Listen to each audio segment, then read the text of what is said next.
Ujú. Bueno, en fin. Pero ahí me escuchan, ahí me tratan de escuchar, ¿sí? ¿Se escucha Sí, algo? ahí mejor, doctor. Ya, listo. Perfecto, entonces. Entonces, vamos a comenzar, ¿ya? Bueno, ante todo, buenas noches, doctores. Bueno, muchas gracias por la puntualidad y bueno, el día de hoy vamos a hablar acerca del enfoque diagnóstico y manejo de neumotórax y neumomediastino. Entonces, lo primero que vamos a ver son una parte de introducción, algo de clasificación, un grupo de presentación clínico, diagnóstico, manejo sobre todo, que es lo importante que tenemos que tener presente en la emergencia para ver cómo se realiza el enfoque de estas dos patologías, ¿no? La primera muy frecuente y la segunda poco frecuente en realidad.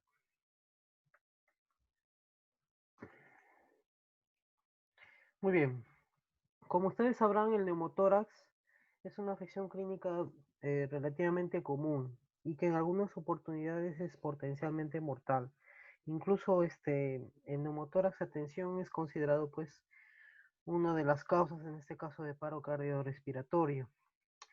Dentro del 100% de casos, aproximadamente el 50% de casos, encontramos al neumotórax espontáneo, o en algunas clasificaciones que la consideran como neumotórax atraumático, que es más o menos la mitad de casos que se presentan en la emergencia. Y la otra mitad corresponde a lo que es el neumotórax traumático. Entonces, ¿qué es básicamente el que conlleva la mayor mortalidad? En realidad, todo esto del neumotórax, lo que nosotros tenemos que identificar en el paciente es que realice la fisiopatología a tensión, que es el objetivo de nosotros, ¿no? En la emergencia, identificar y tratar de manera inmediata a un neumotórax que desarrolla una manifestación a tensión. Bueno, la otra causa, neumotórax espontáneo, muchas veces nosotros en la emergencia lo podemos encontrar pues como una causa de dolor torácico agudo en algunas veces y en otras oportunidades aquellos pacientes que manifiestan disnea, sobre todo en aquellos pacientes jóvenes que bueno, que son fumadores o también en ancianos también, la cual ya tienen enfermedad pulmonar obstructiva crónica, por ejemplo. Dentro de la clasificación de ese neumotórax espontáneo, perdón, tenemos tenemos por ejemplo, tenemos al neumotórax espontáneo primario, que básicamente ocurre en personas en las cuales no tienen algún antecedente claro, ¿no? O sea, un antecedente común, a eso me refiero. Básicamente consiste en una ruptura alveolar pulmonar, sobre todo a nivel del ápice pulmonar, y lo que provoca una fuga en este caso o un aumento en el espacio pleural que comúnmente debería no tener en este caso aire. Es un espacio virtual entre las dos capas pleurales como veremos en la anatomía. Ocurre más o menos en en personas jóvenes, 20 aproximadamente a 50 o 60 años, bueno, a veces, ¿no? Y bueno, para lo clásico en este tipo de personas es que, como les he mencionado, tienen hábito tabáquico, ¿no? Con respecto al neumotórax secundario, es básicamente una complicación de una enfermedad subyacente. Por lo general, en adultos mayores, como por ejemplo EPOC, y en algunas oportunidades también a otra enfermedad con patrón sentido, por ejemplo el asma, tumores, enfermedades intersticiales, ¿no? Eh, de estos, entre estos dos, entre el primario y secundario, el que está asociado a fisiopatología, atención y que por supuesto lleva mayor mortalidad porque muchas de las veces, claro que no el 100%, sino por lo menos un 20%, 20 a 30%, conllevan a fisiopatología, atención y por lo tanto mortalidad es justamente este de acá, el neumotórax espontáneo de tipo primario. Muy bien, entonces nuestro objetivo de nosotros como emergenciólogos es prevenir la insuficiencia respiratoria y en su defecto un shock obstructivo que puede provocar. Es decir, evitar la fisiopatología a tensión. y como veremos más adelante en qué consiste. Hay otro tipo de clasificación en la cual considera al neumotórax iatrogénico. Es neumotórax que, bueno, nosotros a veces tenemos eh, como resultado, en este caso, por una mala técnica, por ejemplo, la colocación de CBCs, ¿no? Por una mala técnica, ¿no? Y bueno, y por otros procedimientos, como por ejemplo la toracocentesis, también en algunas oportunidades. Vamos con la parte de la anatomía. Bueno, como ustedes recordarán, la parte de anatomía es muy importante, sobre todo conocer cómo es la distribución de estas dos, de estas dos partes anatómicas, en este caso de la pleura. Como sabemos, tenemos una pleura parietal y una pleura visceral. Esa pleura parietal y esa pleura visceral, pues, de manera virtual van a formar lo que es una cavidad pleural. Esta cavidad pleural, como ustedes pueden apreciar en la imagen anatómica, pues sirve como revestimiento a todo lo que es el tejido pulmonar. Y como ustedes ven en esta distribución, pues se distribuye casi en toda la caja torácica, casi en todo, hasta aproximadamente entre la octava, novena costilla, ¿no? Está toda la distribución en este caso de esta pleura. La que tiene contacto íntimo en este caso con la cavidad ósea, o bueno, con la cavidad muscular en realidad, es justamente esta pleura parietal. Y este va a ser el principal componente anatómico que nosotros tenemos que tener presente.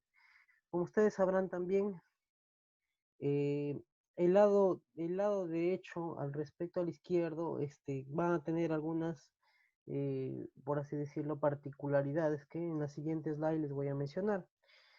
Bueno, aparte de eso, aprovechando esta imagen, porque el tema también es de nuevo mediastino, nosotros vamos a tener una cavidad virtual en la cual se va a comprender entre ambos pulmones, que es en este caso el mediastino, y que en su defecto incluso va a sufrir una división, ¿no? Con mediastino superior y mediastino inferior. En este caso el reparo anatómico importante es justamente a nivel de T4, T4 hacia arriba, mediastino superior, T4 hacia abajo, mediastino inferior. Esa es una cavidad virtual que se encuentra entre ambos pulmones.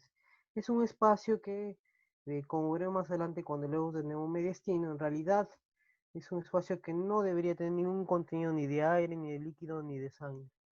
Pero que algunas patologías como el neumomediastino, en la cual va a haber una cantidad de aire en esta zona y que va a, eh, va a simular mucho en realidad también la parte de la fisiopatología de tensión, va a ser muy importante tenerlo presente. Y por supuesto, tener siempre como reparo anatómico pues al músculo que es el productor de la inspiración en un 80% que es el diafragma. ¿Ya? Entonces, eso debemos recordar. Entonces, miren la distribución que tiene la pleura parietal pues es cercana prácticamente a la ósea, ¿no? A la caja torácica ósea. Eso es algo muy importante que tenemos que tener en cuenta. Muy bien. Entonces acá tenemos, bueno, esta es una imagen, por así decirlo, panorámica en general, lo que es en este caso la cavidad torácica. Y acá tenemos ya un corte ya transversal, ¿no? Cerca del de T4 más o menos, en la cual podemos observar ya la distribución en sí por capas, en este caso primero el espacio pleural, ¿no? Y el mediastino. Entonces, recalcando nuevamente, ¿no? Entonces, el mediastino básicamente es un espacio entre ambos pulmones, ¿ya? Y el espacio pleural, que es el que se encuentra entre ambas, ambas pleuras, tanto la parietal como la visceral, es la que vamos a encontrar, por así decirlo, de manera periférica. Y esa es la que básicamente se relaciona, pues, como ustedes pueden apreciar, con la capa muscular y muy cercano, como lo voy a repetir, con la capa, o en este caso, ósea. Entonces, esta distribución es muy importante tenerla. Esta imagen es la que nosotros vamos a encontrar en la parte tomográfica. Entonces, va a haber algunas particularidades con respecto a la distribución de la pleura parietal. Entonces, la pleura parietal va a haber particularidades en el lado derecho con respecto al lado izquierdo. Con respecto al lado izquierdo, como ustedes sabrán por presencia en este caso de la silueta cardíaca, el lado izquierdo va a estar eh, más elevado con respecto al derecho.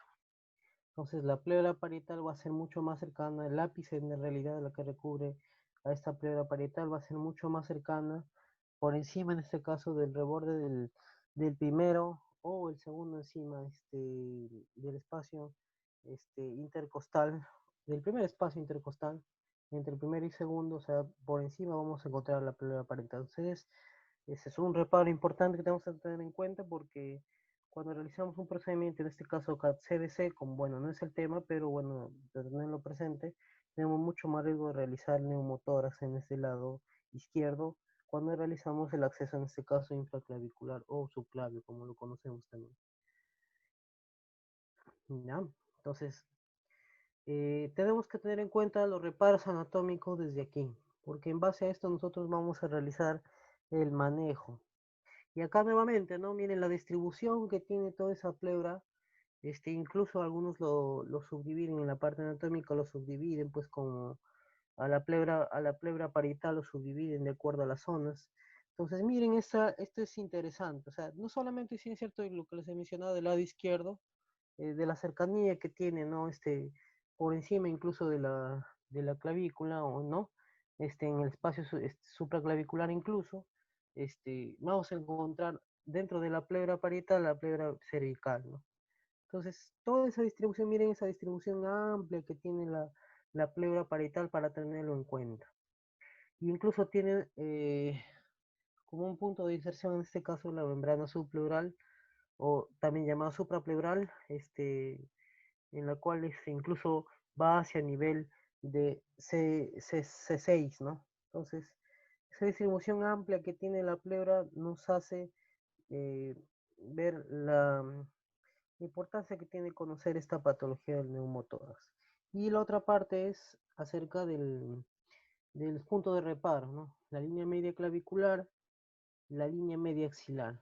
Eso va a ser muy importante. Y por supuesto,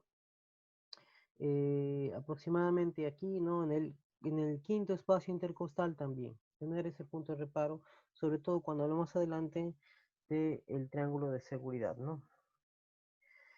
Muy bien, entonces el neumotórax simple, considerado así también al neumotórax espontáneo primario, o en este caso neumotórax espontáneo en un primer inicio, cuando hablamos de un neumotórax traumático, mejor dicho, un neumotórax traumático, un neumotórax simple en aquellos pacientes que tienen, pacientes que tienen un traumatismo torácico de tipo cerrado.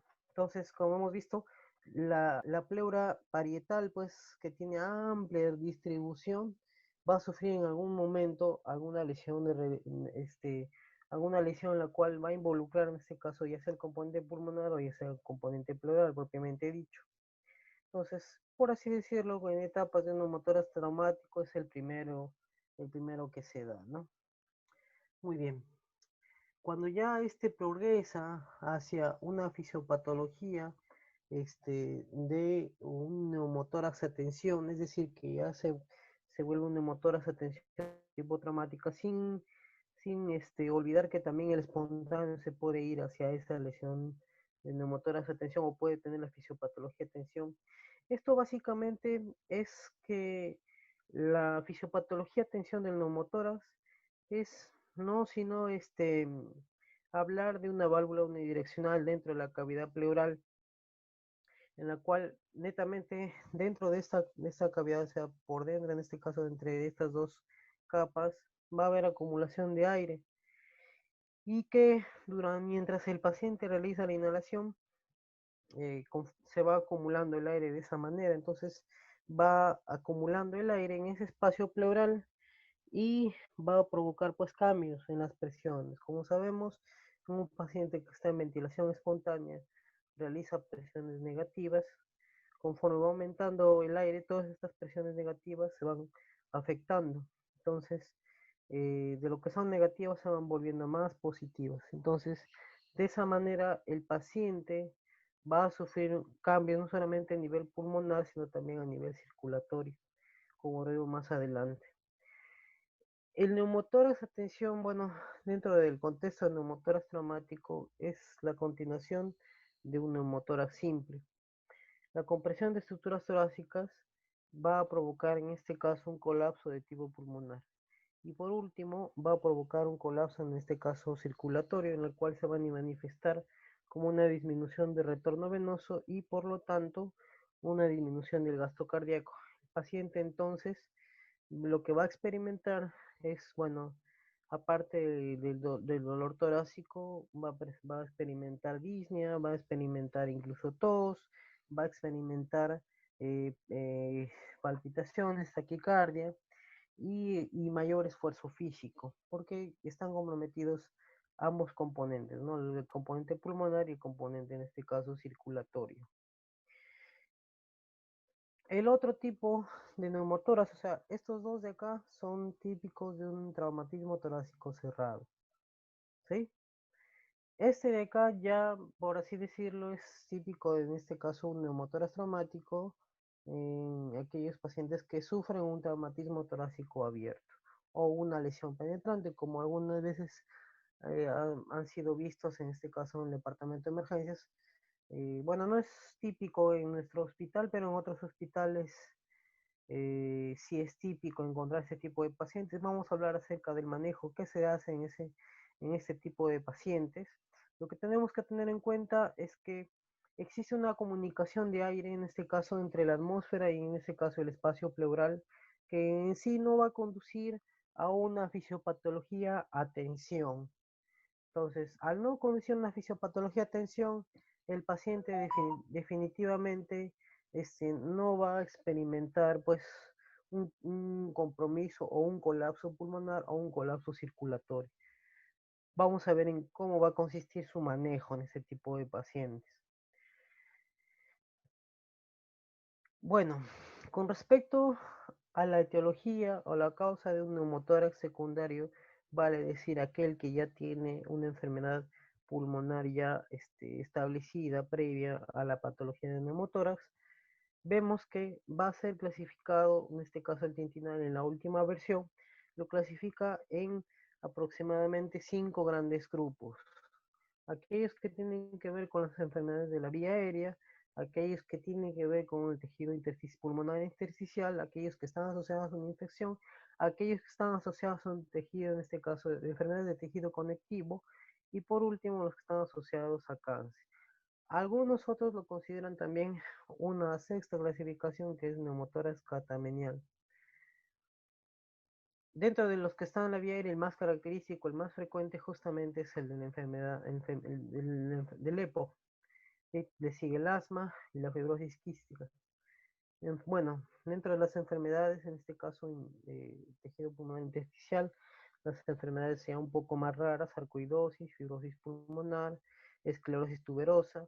Dentro de las infecciones tenemos algo que también es frecuente en nuestro hospital, es pacientes seropositivos al HIV, aquellos que tienen neumonía por neumocistis. Otra que también es muy frecuente es aquellos pacientes que tienen ya tuberculosis, ¿no? Que eso hemos visto un montón, aquellos pacientes que ya tienen bulas, ¿no? Tienen ya secuela en este caso de tuberculosis. Otro patología, aunque ya es menos frecuente, mucho menos, incluso hasta rara en este caso, eh, aquellas que son asociadas a tejido necrotizante por una neumonía bacterial, abscesos pulmonares, que también algunas veces se ha visto, enfermedades de tejido conectivo mucho más raro, como por ejemplo el síndrome de Marfan, síndrome de Ehlers-Danlos, escleroderma y algunas veces artritis reumatoide. Y bueno, la de tipo cáncer, básicamente las que involucran en este caso el tejido pulmonar, ya sea por enfermedad metastásica de otro lado, o en este caso por enfermedad pulmonar primaria. Los síntomas que van a presentar este tipo de pacientes, pues al final, aparte de todo el componente, ya sea pulmonar o ya sea cardíaco por lo que involucra en este caso el compromiso circulatorio, los pacientes van a presentar una serie de signos clínicos, como que eh, que van a ser algunas veces típicos de un neumotórax y en otras veces van a ser como, nos van a hacer pensar en otro diagnóstico diferencial. En algunas oportunidades el enfisema subcutáneo a veces no es frecuente, pero a veces está presente. A eso a diferencia del siguiente patología que es el neumomediastina, en la cual sí definitivamente el paciente va a presentar como algo muy característico, en un 70% como ya lo vamos a ver, es el enfisema subcutáneo. Entonces el paciente va a experimentar un síndrome de dificultad respiratoria, va a presentar taquicardia, dolor torácico, hipotensión y por último shock. Y esto ya en el contexto de una fisiopatología, atención. Va a haber pues ingurgitación yugular y en la radiografía, como vamos a ver en imágenes, vamos a ver un mediastino desplazado, tráquea desplazada, va a haber una disminución de los movimientos en este caso y ruido respiratorio, las vibraciones bucales van a estar totalmente disminuidas y va a haber una hiperresonancia en la percusión. Todo eso nosotros con respecto a la evaluación que vamos a realizar en el paciente. Entonces, el paciente va a presentar signos de compromiso, ya sea respiratorio o circulatorio o ambos. Entonces, las líneas alrededor de la pleura visceral es lo que realmente se puede evidenciar, ¿no? Cuando observamos que existe un colapso de tipo pulmonar. ¿En qué momento nosotros en la emergencia valoramos si un paciente tiene, claro, primero tiene un neumotórax y vamos a evidenciar si es que este paciente este, va a presentar en este caso fisiopatología, en este caso fisiopatología, atención. ¿En qué momento decimos este neumotórax? Al momento en la hora que nosotros evaluamos un neumotórax estable. Según Tintinal en su última versión, dice textualmente, según esta tabla, en la cual que eh, aquel paciente que encontramos con una frecuencia respiratoria menor a 24 por minuto no evidencia signos, en este caso, de disnea, y tampoco, pues, tiene algún esfuerzo respiratorio no marcado. Y aparte de eso, vemos que tiene unas pulsaciones mayor a 60 y menor a 120, y en la cual la presión en este caso sanguínea en el paciente es normal, es decir, vale decir que no está en hipotensión, ¿no? Y aparte de eso tiene una buena oxigenación más del 90%, bueno, en este caso para la condición del paciente. Y no se evidencia o no se observa que existe en este caso hemotórax, pues definitivamente es un hemotórax en un paciente, en un criterio de estabilidad en un paciente con neumotórax. Entonces, si observamos todas esas características en el paciente, entonces definitivamente nosotros podemos decir que el paciente tiene un neumotórax estable. Esto básicamente al momento de tomar una decisión si es que va a requerir un drenaje inmediato o va a requerir en este caso un manejo conservador, que es lo que vamos a ver más adelante.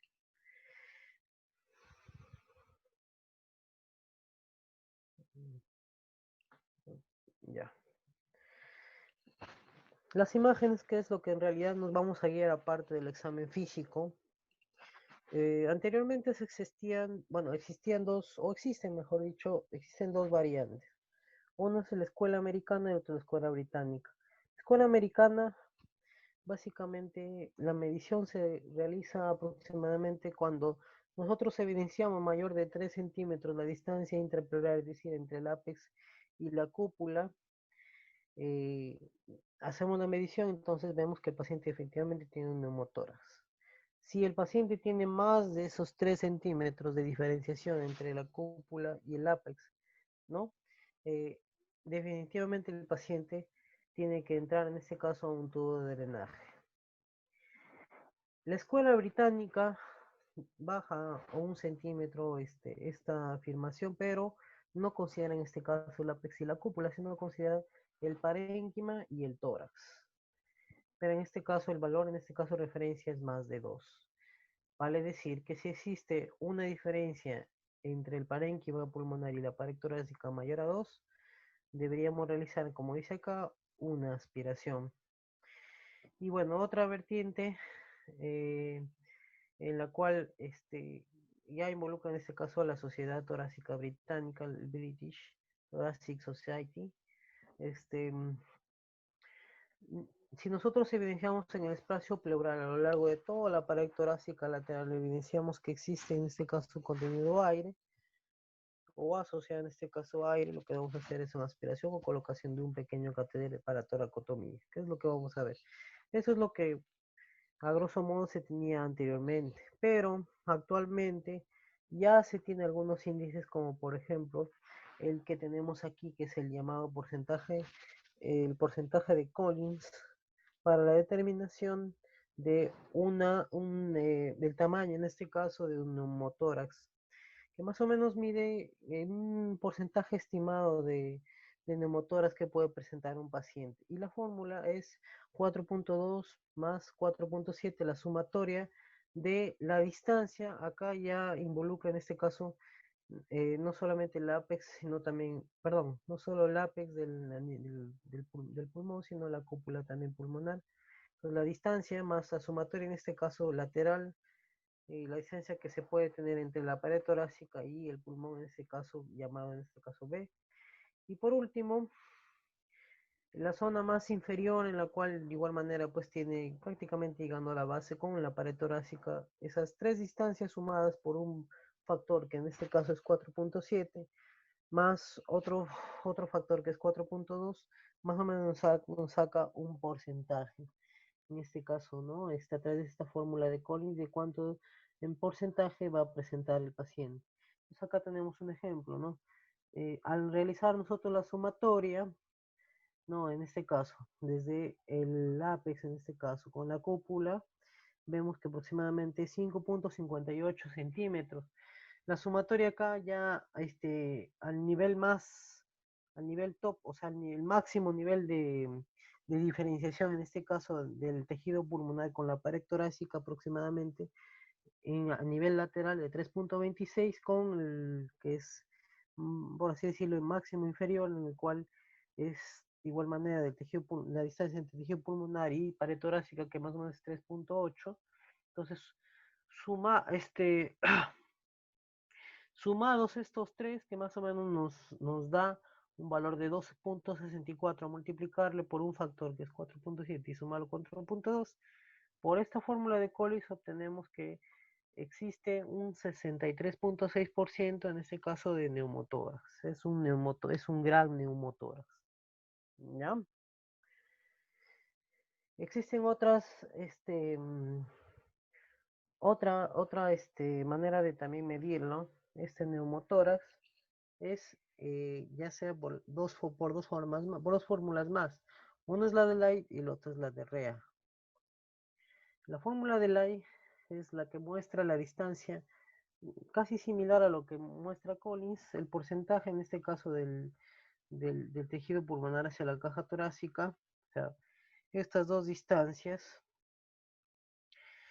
el porcentaje que vamos a obtener es cuando nosotros elevemos al cubo estas dos distancias, restándole el 100%. Ese es el porcentaje que vamos a tener según el porcentaje en este caso de neumotoras en el paciente. Y por último, el de REA es el que básicamente hace la misma medición que Collins, ¿no? El ABC nuevamente, pero este caso lo divide sobre 3. Y aproximadamente la distancia interpleural media, que bueno es lo que lo considera, va a determinar en este caso el tamaño del neumotórax. De estos tres, acá, bueno, acá tenemos otra vez la misma imagen, en este caso la del AI, ¿no? La distancia, en este caso el diámetro del hemitórax, ¿no? O sea, la caja torácica con el diámetro del pulmón colapsado. Todo esto elevado al cubo. Esa también es otra variante, en este caso, de la fórmula de Light. Entonces, de estas tres, el que más, por así decirlo, más validez tiene, un poco más de sensibilidad y un poco más de especificidad es justamente este, y la que en la mayoría de trabajos de investigación es la que se basa justamente con el porcentaje de neumotoras de Collins. Esas de acá también son útiles, pero no son tan precisas. Pero la de acá son un poquito, no, no son al 100%, pero por lo menos sí, sí más o menos nos ayuda un poco más y esa es la que más utilizan en los estudios el porcentaje de Collins. Entonces, ¿por qué les digo esto? Porque esto ya ha sido estudiado en algunas revisiones, como por ejemplo la que salió en este año, que es como una predicción, en este caso de la distancia interpleural, vale decir esta de acá, en la cual mide pues entonces la distancia, el apex con la cúpula, ¿no? Una variación, en este caso que es lo que anteriormente se conocía en este caso como la medición de acuerdo a la escuela americana, en este caso la distancia del hilio pleurano o interpleural, la distancia del hilio, este, conocida en este caso como la vertiente británica, y el índice de Like, que ese es el que nosotros tenemos acá. Entonces, de alguna manera trataron de incluir y ver cuál es la que mejor, la que más especificidad y sensibilidad tiene y encontraron pues que es justamente la de acá, la que tiene mayor sensibilidad y especificidad, ¿ya? Entonces, y esta de acá mucho más, ¿no? La de porcentaje de Collins, que esa es la misma que, por así decirlo, incluye a las tres, ¿no? Pero de esas tres, la distancia, en este caso, apex cúpula, es el que, por así decirlo, eh, tiene relativamente un poco más de superioridad, pero sin embargo, ya en la relación de sensibilidad y especificidad entre ambos, bueno, por ahí distan una de otra, ¿no? Bueno, pero sin embargo, como lo voy a repetir, para no hacernos bolas, utilicemos esta de Collins, ¿ya? Pero tenemos presente que algunos hacen la medición en base a esto también. Entonces, acá, por ejemplo, utiliza la fórmula, en este caso, el índice de Lai, ¿no? Para ver el tamaño del motor estimado, en la cual utiliza los exponentes al cubo, ¿no?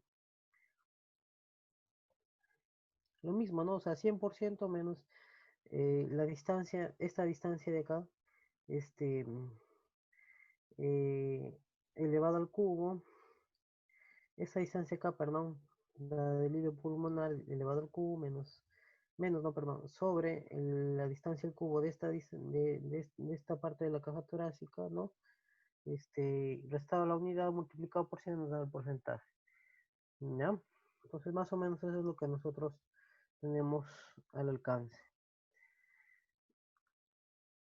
Ahora, del 100% de radiografías que nosotros podemos hacer estas mediciones, aproximadamente va a existir entre un 40 o 45% de neumotoras que van a ser pequeños, que no van a ser posiblemente apreciados en radiografía, por lo tanto van a requerir una tomografía, que en realidad es el gold estándar, ¿no? Para este tipo de pacientes.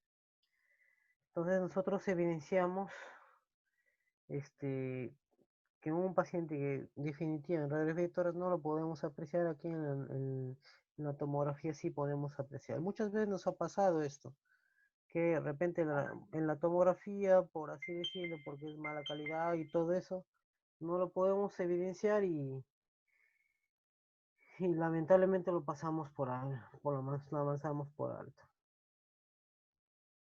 Y por último, en imágenes, lo que está de moda, la utilización en este caso de los patrones por ultrasonografía. Entonces, para recordar, lo que primero que hacemos es, de manera práctica, es a través de la línea axilar anterior y bueno, acá están por debajo de la línea intermamilar, pero más o menos entre la línea intermamilar a 2 centímetros por abajo, o en el cuarto o quinto espacio intercostal, que más o menos va hasta esa altura. Trazando una línea, ¿no? Tenemos, como ustedes pueden apreciar, 4 cuadrantes. Y si nosotros además complementamos con la línea axilar posterior y hacia atrás, hacia la línea intervertebral, ya tenemos 5 y 6, ¿no? O sea, 1, 2, 3, 4, 5 y 6. Esto es importante porque si nosotros realizamos una ecografía a este nivel, siempre y cuando diferenciemos esto de acá, si nosotros observamos que un paciente tiene esta, por así decirlo, característica ecográfica, esa característica que ustedes conocen muy bien, en la cual, por ejemplo, tenemos acá en el modo M, el famoso código de barras, tenemos al punto pulmonar, tenemos que no hay deslizamiento pulmonar o no hay sliding pulmonar, en la cual encontramos aumento de la reverberancia, es decir, aumento de líneas A, pueden o no existir líneas B.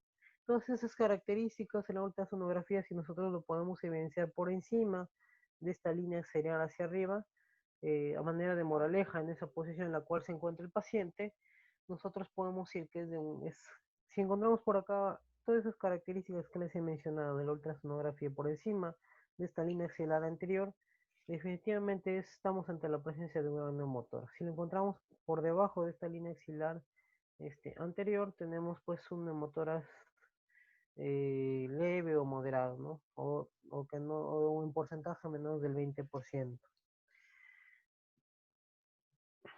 Bueno, y acá están las características.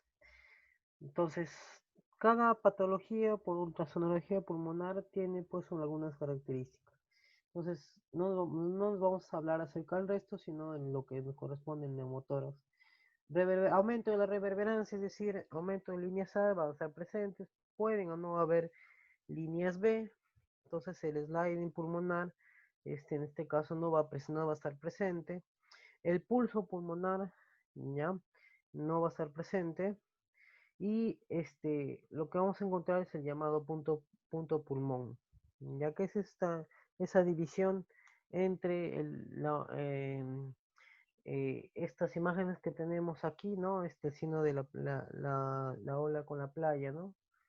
Y encontramos pues un signo de código de barras o un signo de la estratosfera. En esa subdivisión, si podemos acá, que este es el punto pulmonar, si nosotros encontramos eso, pues definitivamente estamos dentro de un contexto de neumotórax diagnosticado por ultrasonografía.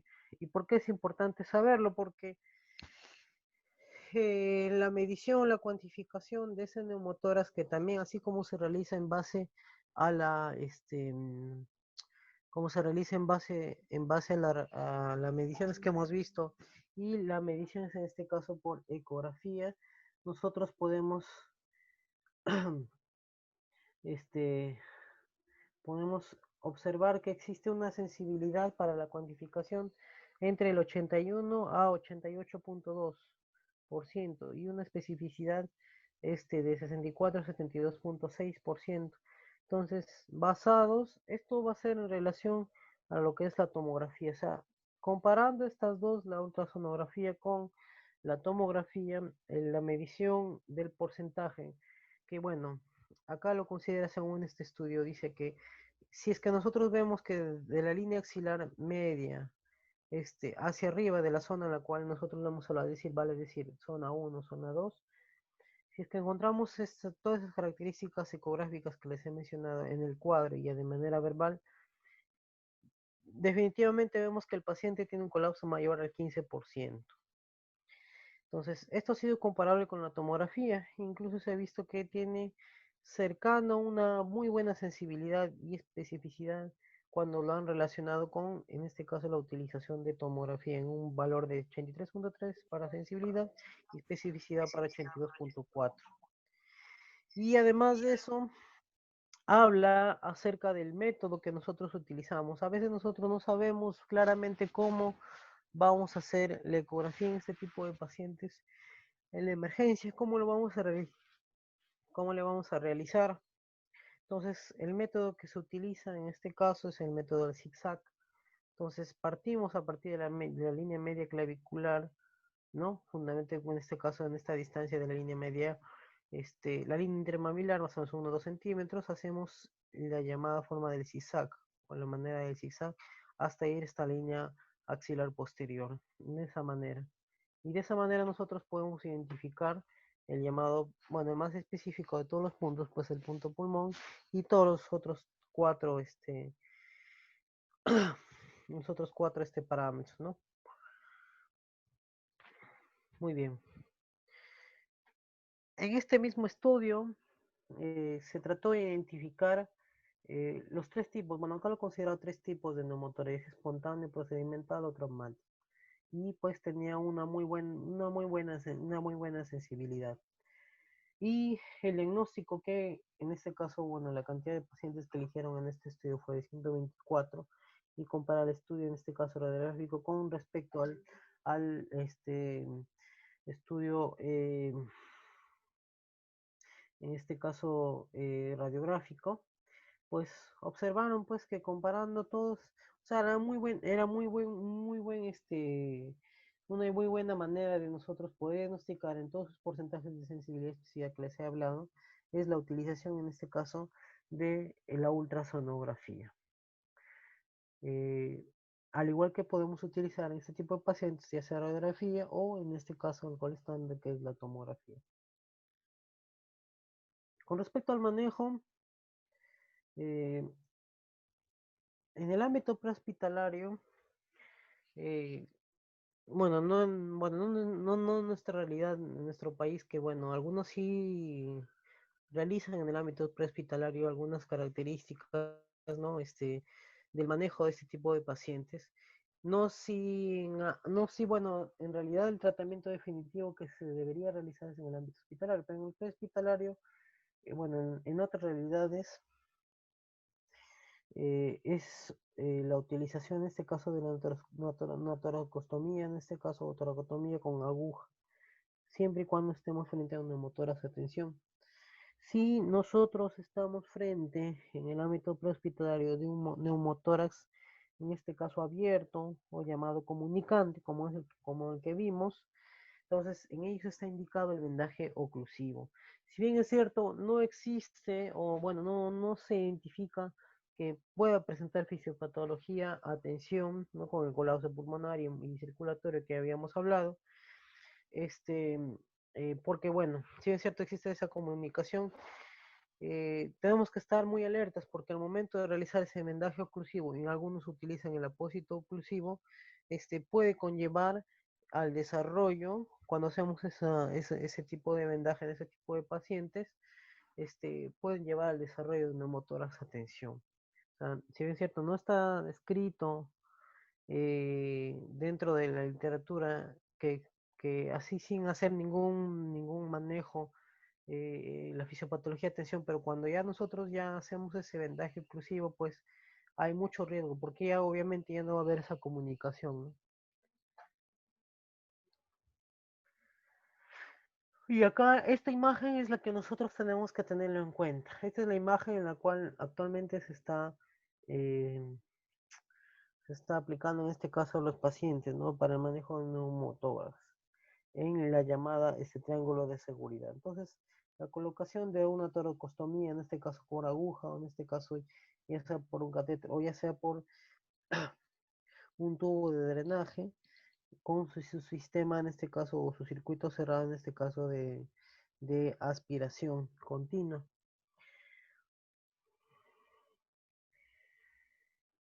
¿Qué dice nuestro tintinal? Este es en el ámbito prehospitalario, son dos cosas claras, como ya vimos. Pero ¿qué dice nuestro tintinal? Nuestro tintinal dice que si nosotros encontramos un motor de tipo primario y vemos que existe menos del 20% o la distancia ya sea, bueno, como el Tintinali pues es literatura americana, acá considera la distancia de 3 centímetros del ápice y cúpula.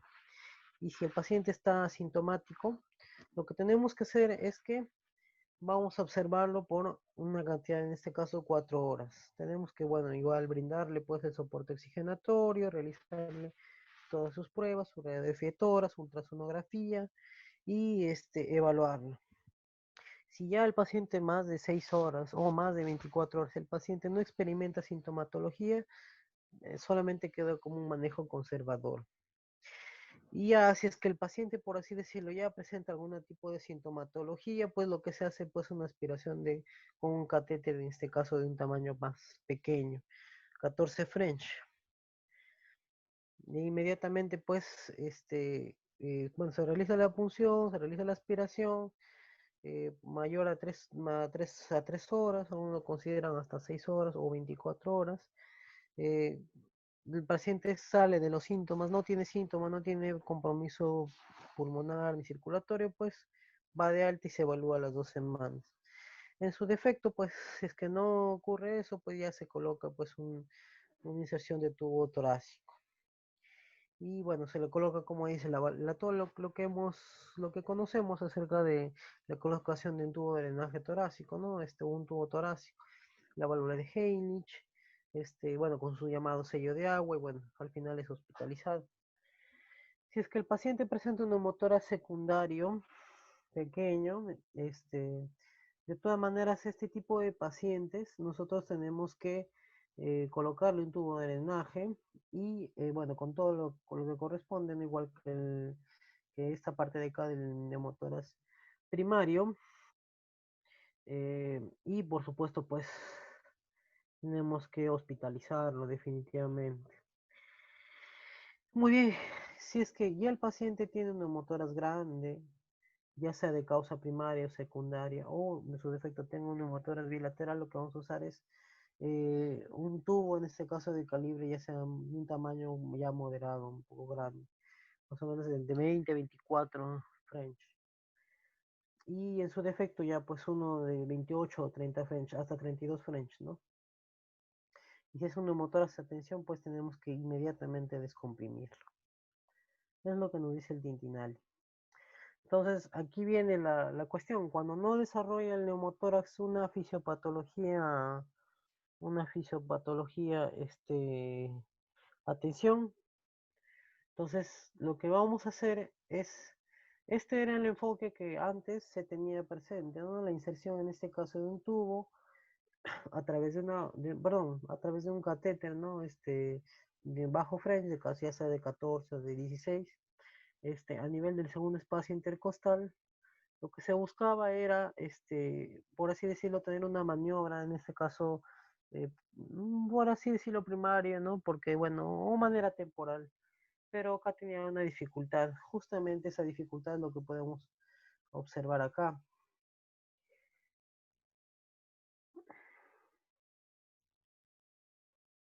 una dificultad, ¿no? Es justamente es, es justamente eso lo que acabamos de ver, ¿no? Que va a haber algunas características cuando realizamos esa punción de manera temporal. En este caso, claro, aparte de estar frente a un neumotórax solito, estamos frente también a un neumotórax. Entonces, esta imagen, este video que nosotros podemos apreciar es justamente el riesgo que corremos cuando realizamos ese tipo de punciones. Entonces, este paciente definitivamente, el neumotórax que tiene no tiene estabilidad. O sea, es un neumotórax inestable. Entonces, definitivamente necesita sí o sí un tubo de drenaje torácico. Entonces, aparte de eso, vemos que la longitud en este caso de ingreso, en este caso de este catéter, es mayor a 4 centímetros. Incluso hablan acerca de un valor de 4.5 centímetros en distancia en este segundo espacio intercostal, línea medio clavicular. Entonces, lo que va a provocar, pues, eh, va a provocar más riesgo que beneficio. Y si nosotros no empleamos una buena técnica, es decir, no vamos por el borde superior y vamos por el borde inferior, incluso también podemos tener esto de acá, ¿no? Entonces es un riesgo. Entonces, pero ¿qué ocurre cuando nosotros observamos que un paciente tiene menos del 20% de compromiso de neumotórax? O en su defecto, como dice este artículo de acá del New England Journal, ¿qué sucede cuando nosotros tenemos un neumotórax en el cual eh, eh, es menor a 32%? Es decir, nosotros hacemos los cálculos, digamos que tiene un valor en neumotórax de 32%. Entonces, ¿qué hacemos? ¿Le colocamos tubo? ¿No le colocamos tubo? ¿Lo observamos? ¿Hacemos un manejo conservador? ¿Le hacemos de intervención? Entonces, eso es lo que tratan de hablar en este estudio que presentaron en enero de este año. Entonces, el tratamiento intervencional versus conservador, en este caso un neumotórax espontáneo. Ojo, siempre y cuando no tiene una fisiopatología, este, fisiopatología, atención.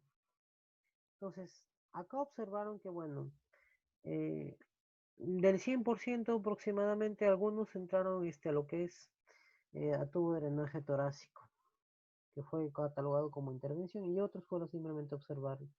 Entonces vieron que el manejo conservador con respecto al intervencionista eh, no era inferior a este manejo conservador. Si bien es cierto, la resolución o en este caso los días que incluso estuvieron más hospitalizados, bueno, la intervención cuando se interviene va a ser más días con respecto al que cuando no se interviene. Los eventos adversos obviamente van a ser un poco más cuando nosotros hacemos intervención con respecto a cuando no lo hacemos la intervención. La recurrencia, la resolución y todo, solo que tomó más de 28 días la resolución completa en este caso de neumotoras cuando iniciaron un paciente que tenía menos de 32% de neumotoras. Entonces, en ese estudio lo que se habla o que se concluye es que el manejo conservador del no drenaje en pacientes que tienen neumotórax menor a 32% no es inferior al manejo intervencionista, es decir, a la colocación en este caso de un tubo o de un drenaje.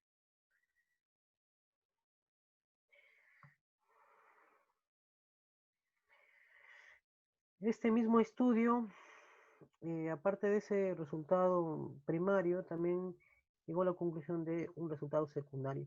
Todo esto es lo que hemos hablado, pero sobre todo acerca de los eventos adversos. O sea, si nosotros hacemos una intervención, lógicamente va a haber más eventos adversos por la intervención en sí. Y bueno, la hospitalización días, que lo cual va a estar hospitalizado el paciente, va a ser menor, claro, cuando no se realiza nada, con respecto a cuando se realiza, en este caso, el manejo intervencionista. Y aparte de eso, miren, esto es algo no tan interesante porque si es cierto, no fue este, no tuvo una diferencia de riesgo significativo, pero sí, bueno, el riesgo relativo, bueno, porque uno lo toma el uno, pero la recurrencia en este caso de neumotoras, que aproximadamente fue en las 12 meses, en la cual vieron algunos casos en los cuales sí hubo recurrencia cuando se realizó el manejo conservador, pero si nosotros comparamos entre ambos, mucha más recurrencia cuando aquellos que se le realizan la intervención. Y bueno, los eventos adversos, todo lo que nosotros debemos conocer cuando se realiza la colocación de un tubo de drenaje o cuando se coloca, bueno, una sonda de aspiración, hemotórax, ¿no? Característico, enfisema y en fin, ¿no? Y algunos, bueno, eventos adversos que, bueno, llegaron incluso hasta la terapia quirúrgica, hasta la parte de cirugía. Eh, bueno, algo característico en los pacientes cuando se realiza una terapia o un manejo intervencionista, pues es el dolor, ¿no? Bastante dolor crónico incluso. Y bueno, en definitiva todo eso. Entonces, aparte de eso, el ATLS, si es cierto, el manejo prehospitalario y hospitalario, pues en cierta manera, a grosso modo, para tenerlo en cuenta, o sea, de manera de resumen de todo lo que hemos hablado, pues incluso ellos consideran la utilización en este caso de un catéter, en este caso de aspiración, siempre y cuando pues estemos frente a un neumotórax de tipo espontáneo, sea primario, que tenga o que esté ya en camino a la fisiopatología de tensión de 14 Gs, 14 Gauss, ¿no? En la cual incluso acá la miren de la distancia que existe, esa distancia que les había mencionado, ¿no? De la introducción, en este caso del catéter, va a ser mucho más seguro cuando realizamos en ese espacio en el cual nosotros habíamos hablado acerca de la línea axilar anterior y más o menos en el cuarto y quinto espacio intercostal, eh, es decir, un poco por debajo de la línea intermamilar.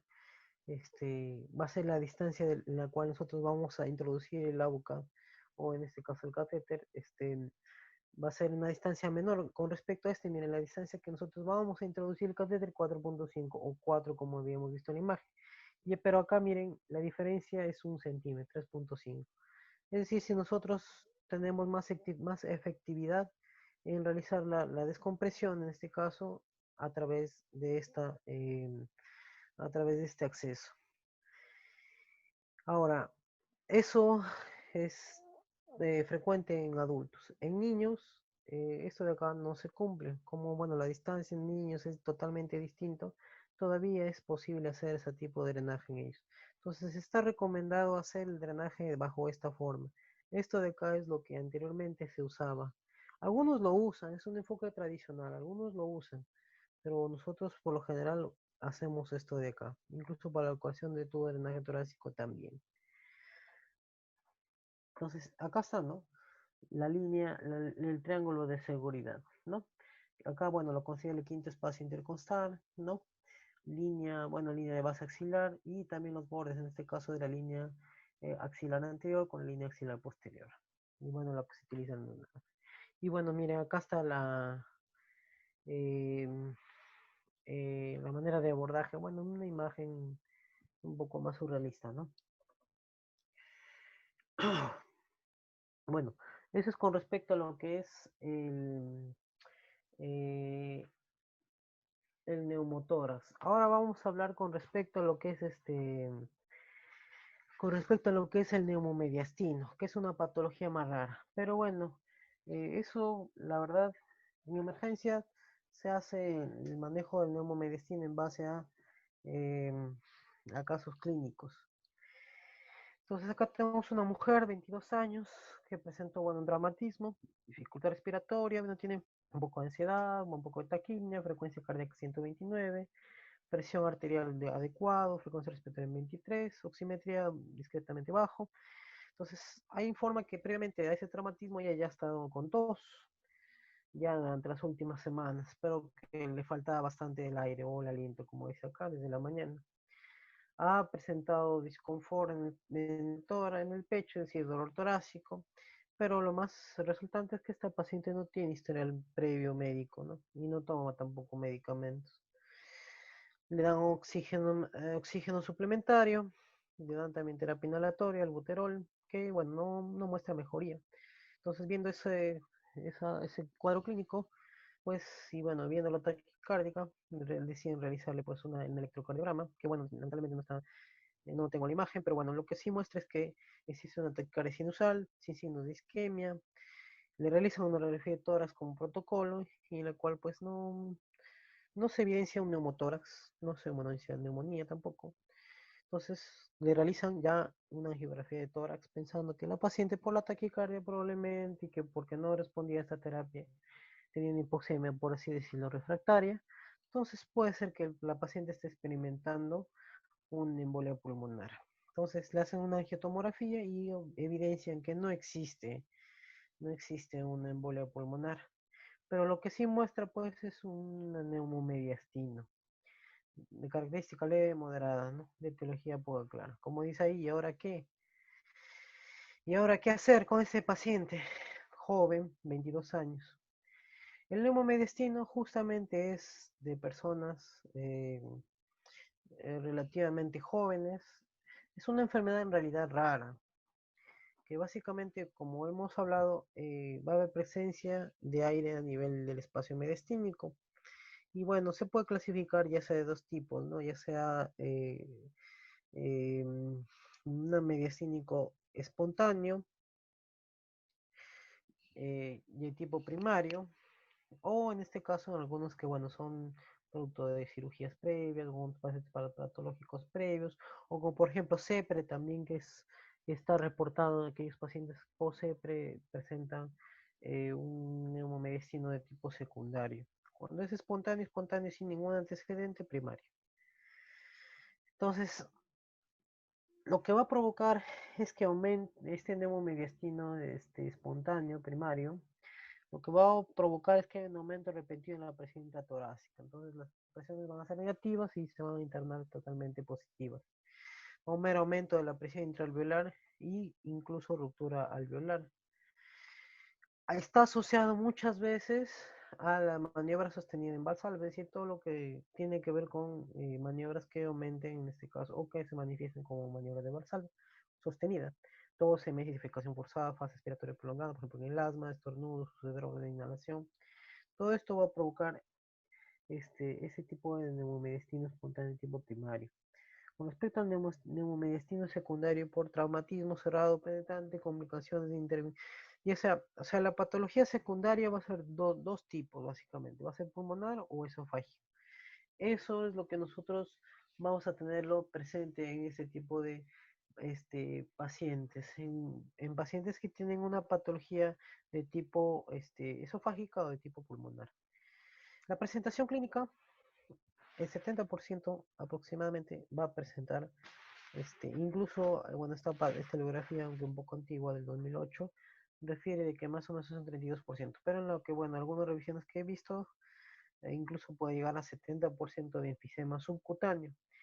Va a presentar un enfisema subcutáneo en cuello de tipo marcada. En la radiografía de tórax lo que vamos a ver es aumento en este caso del mediastino.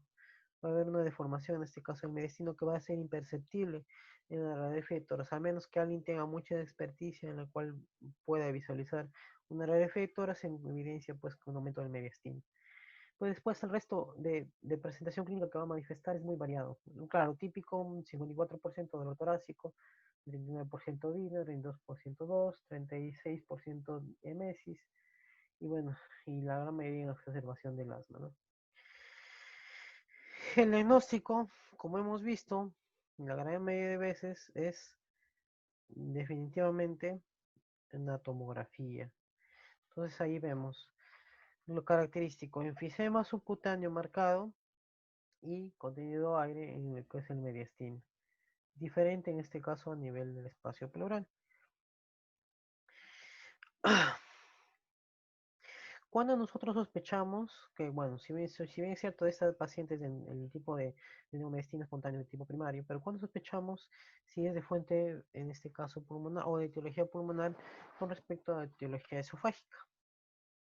Cuando es de etiología pulmonar, el paciente definitivamente ya, como neumedestino secundaria, tiene antecedentes de tos, asma, bueno, tos asociada en este caso a asma u otro proceso respiratorio, en el cual va a presentar fuga alveolar bronquial.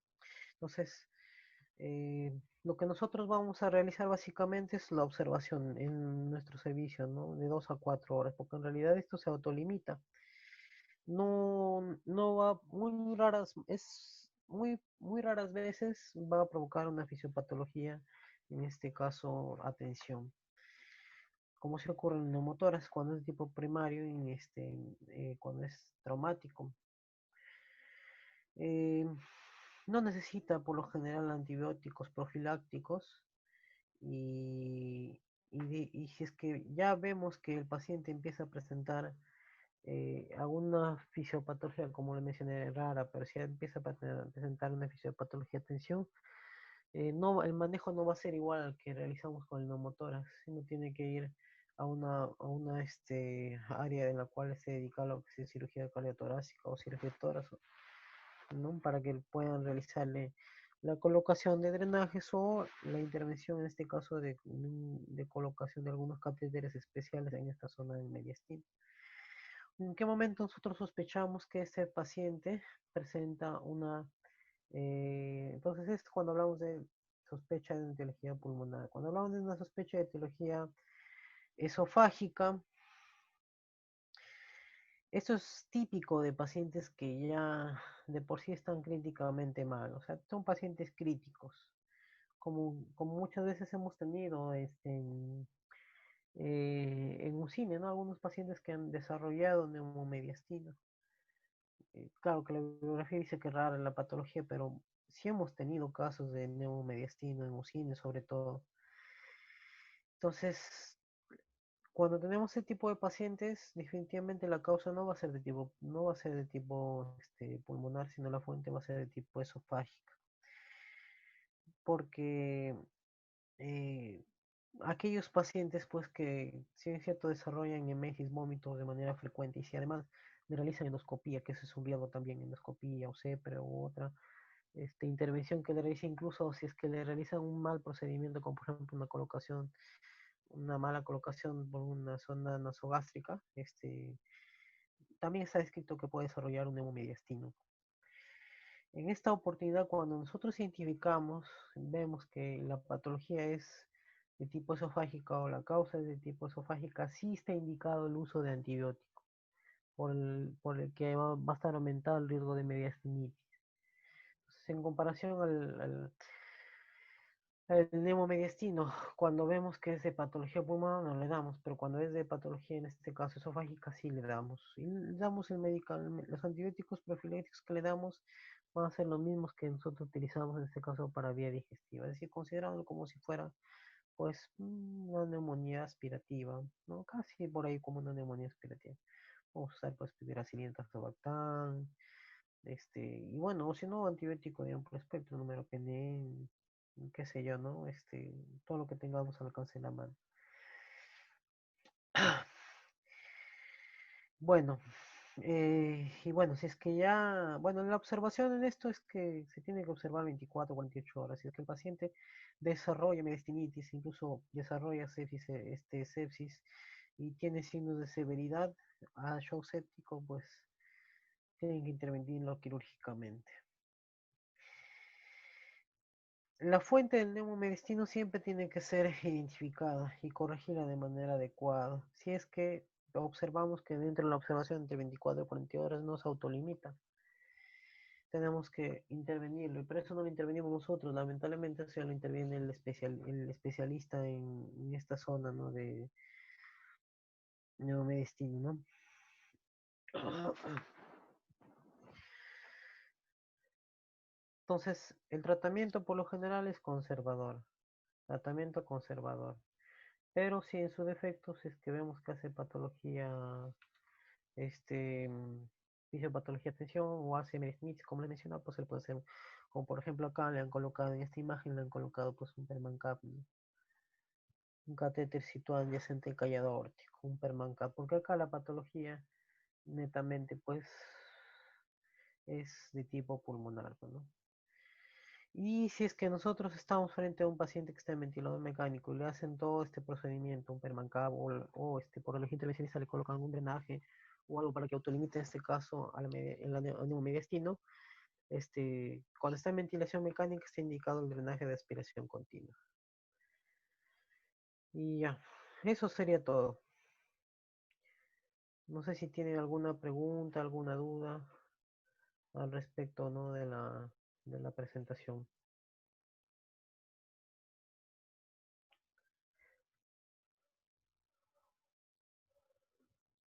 o algún aporte.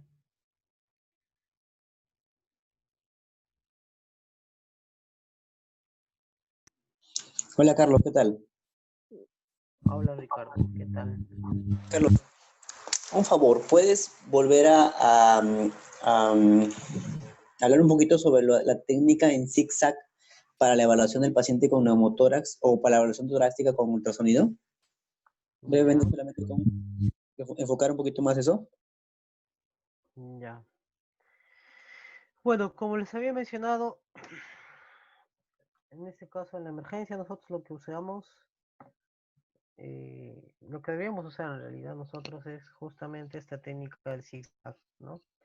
Esta técnica de zigzag lo que busca es básicamente, como les he mencionado, aparte de las características ecográficas, ¿no? Como por ejemplo, el aumento de la reverberancia, es decir, el aumento de líneas A, puede no existir en líneas B, hay ausencia de sliding pulmonar o deslizamiento pulmonar, hay punto pulmón, en este caso también presente, en este caso, pulso pulmonar, en este caso, va a estar presente. Lo que nosotros buscamos básicamente es, primero, la referencia anatómica. La primera referencia anatómica la que buscamos es justamente la línea media clavicular, ¿no? Más o menos hacia 1 o 2 centímetros por debajo de la mamila.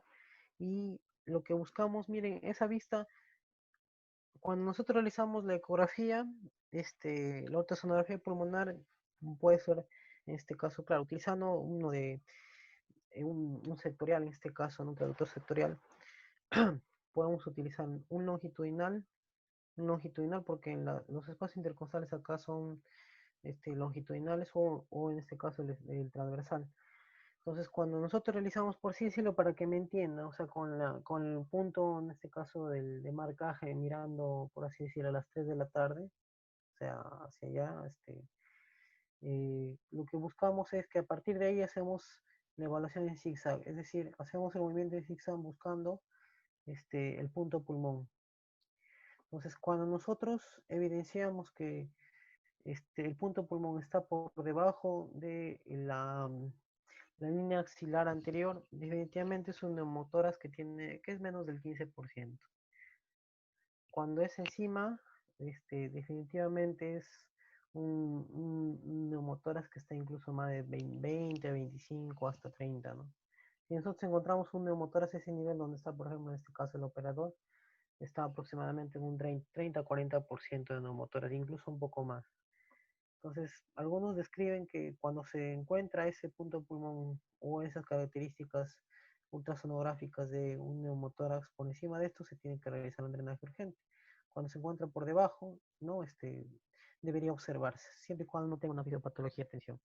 Entonces, lo que se busca a partir de ahí, de este punto de reparo de la línea media clavicular hacia la línea axilar posterior, es un movimiento de zigzag, ¿no? Primero yendo de la línea media clavicular hacia la línea axilar, ¿no?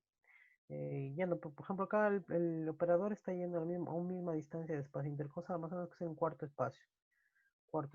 De ahí baja lo que es, hace una rotación, en este caso vuelve el transductor mirando, por ejemplo, hacia las 12, por así decirlo, y de ahí nuevamente lo torna nuevamente longitudinal y así, ¿no? Hasta llegar a la línea axilar anterior, de ahí nuevamente hace que sea el enfoque longitudinal, y lo hace transversal, longitudinal, transversal y así hasta llegar a la línea axilar posterior.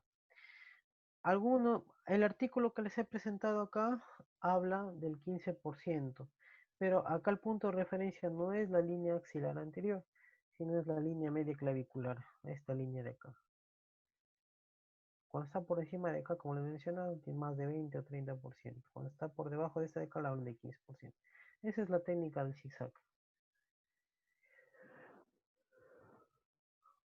Doctor, ¿qué tal? Buenas noches. Una consulta. Y, por ejemplo, para clasificarla, ya sea o bien con la técnica de la ecografía o bien con las fórmulas que nos ha explicado, ¿cómo se clasificaría en leve, moderado, severo o cómo se clasifica en todo caso? Ya, como les mencioné, ¿no? O sea, hay varias formas de clasificar, pero por lo menos el que habla el Tindinalis, así, miren. Cuando es un neumotórax, gran neumotórax, es cuando es un gran neumotórax, es más del 30% en este caso, de neumotórax. Cuando es menos del 30% es un neumotórax, por así decirlo, moderado. Cuando es menos del 10%, en realidad es leve. Ahora,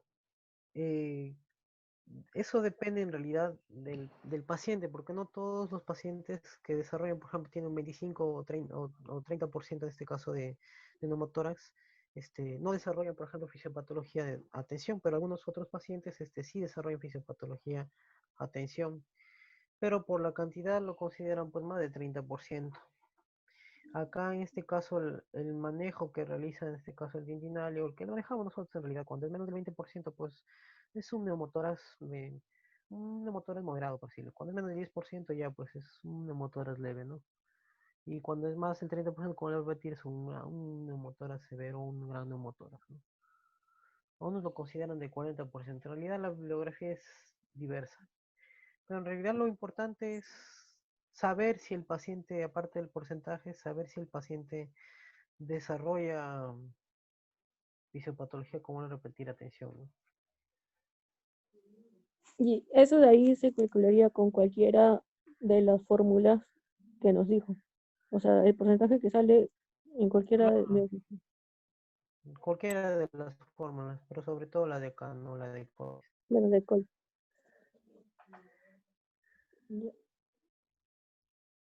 Ricardo, ¿algún aporte? Si ven justamente lo que acaba de preguntarte Carolina, ¿no? Siempre nosotros tenemos que tomar la decisión de si es que ese neumotórax va a ser tributario o no del tubo de drenaje, ¿no? primero que nosotros debemos verificar es, o sea, cuantificar el neumotórax, ¿no? A través de un porcentaje. ¿No? Como tú has presentado ahí ya los criterios de Like o de profesor utilizando un normograma, de forma horizontal o midiendo la distancia, distancias medias de la línea pleural de la pleura visceral y la pleura parietal, no es decir, el espesor que queda entre el borde de la pared torácica y el borde del pulmón, ¿no? El pulmón colapsado. ¿No? Y ahí aplicamos el normograma, ¿no? La idea es cuantificar, sea el método que se pueda, ¿no? Mayormente nosotros por radiografía se puede cuantificar utilizando cualquiera de los dos criterios, y por radiografía, y por tomografía, ideal es hacer una vista coronal, ¿no? En un corte coronal podríamos también aplicar los criterios de Like o los criterios de REA para poder cuantificar el neumotórax, que es una estrategia adecuada. Ahora, hay que tener en cuenta que el ultrasonido, como ya lo hemos mencionado, es específico para encontrar neumotórax, más no sensible, ¿no? Hay que tener en cuenta que dentro de la evaluación encontramos neumotórax con ultrasonido, pero no lo descartamos. Si es que hay sospecha o la sospecha diagnóstica es muy alta, tenemos que corroborarlo con tomografía torácica. Tener mucho cuidado, a veces no podemos decir que el paciente no tiene neumotórax porque el ultrasonido fue normal, ¿no? Entonces, siempre haciendo la evaluación de forma sistematizada, como tú has mencionado ahí la técnica en zigzag, hay que tener en cuenta que hay áreas dependientes y no dependientes, ¿no? Obviamente el aire va a tender a subir hacia las partes anteriores y laterales.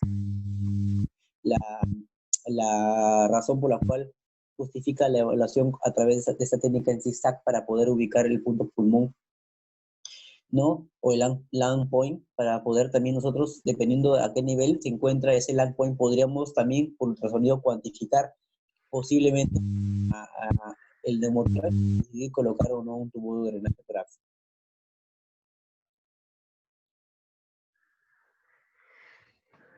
Así es, Ricardo.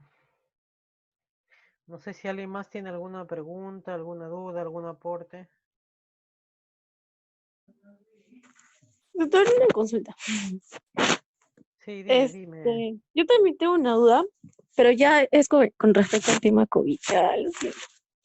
Ya, por ejemplo, entró un señor a shock trauma. Me acuerdo que estábamos en Salaberry y tenía una neumotórax. Bueno, no era tensión, pero estaba como ya le habían, cirugía torácica cardiovascular le había planteado tubo de drenaje torácico. Pero, esos famosos cambios o turnos de guardia,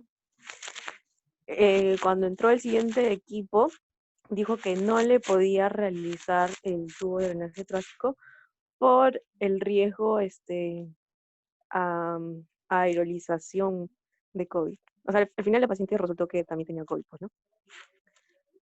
Tiene, no sé, en realidad no Mira, he llegado a pensar nada. justo La eso de ahí, presentación. bueno, no me olvidaba de ponerlo, pero justo había leído, hay un reporte, bueno, un reporte no, sino una revisión acerca de que de ese tipo de pacientes con COVID que desarrollan neumotórax espontáneo.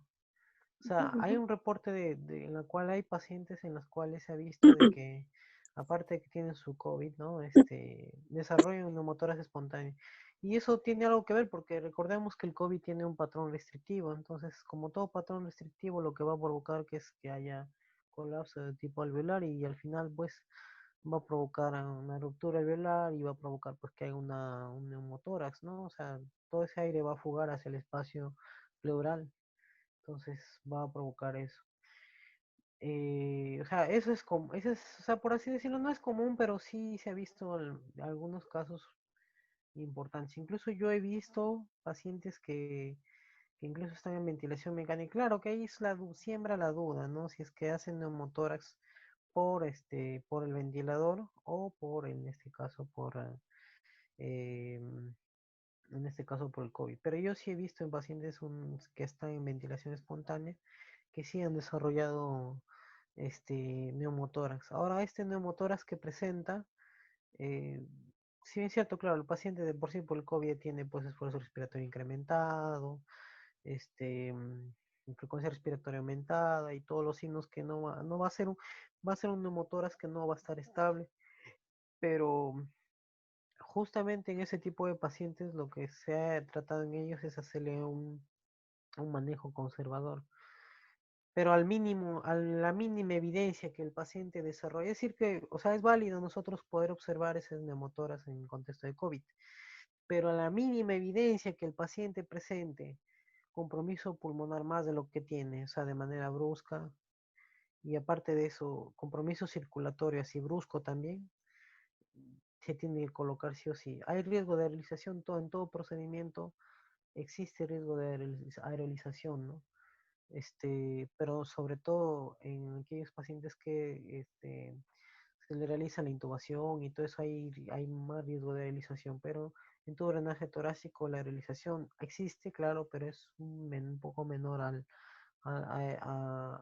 los otros procedimientos. También al RCP, por supuesto, también que el RCP, el BNI y la intubación son los que más aerolización tienen con respecto al resto, ¿no? Que va a ser un poco menos. Pero sí, mejor es hacerle un manejo conservador, ¿no? Y bueno, como te